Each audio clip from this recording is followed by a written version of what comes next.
رز بلبن بالكريمة والقشطة زي بتاع المحلات، هتجربوه من أول مرة وهينجح معاكم.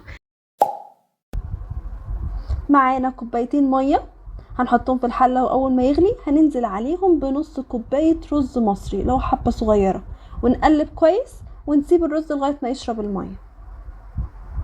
أول ما الرز يشرب المية هننزل عليه بلتر لبن كامل الدسم،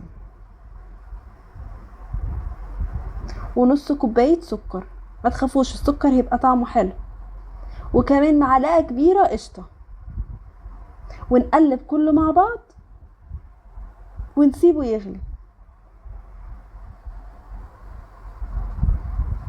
ونفضل نقلب حتى هو بيغلي علشان ما يفورش، وكمان الرز ما يلزقش في الحلة.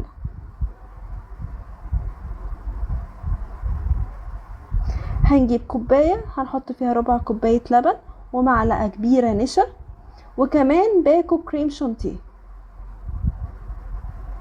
ونقلبهم كويس مع بعض.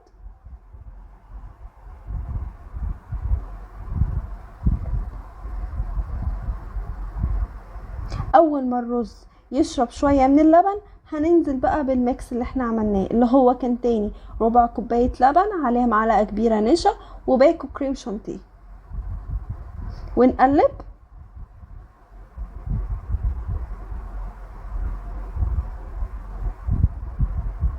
وكمان هننزل بالفانيليا. شايفين يا جماعة قوام الكريم شانتيه في القشطة والرز بلبن كله على بعضه حلو ازاي؟ بعد كده هنقوم هنصبه في كاسات ونسيبه يبرد، واول ما يبرد هنغطيه بستريتش ونسيبه يبرد تاني بدرجة حرارة الغرفة.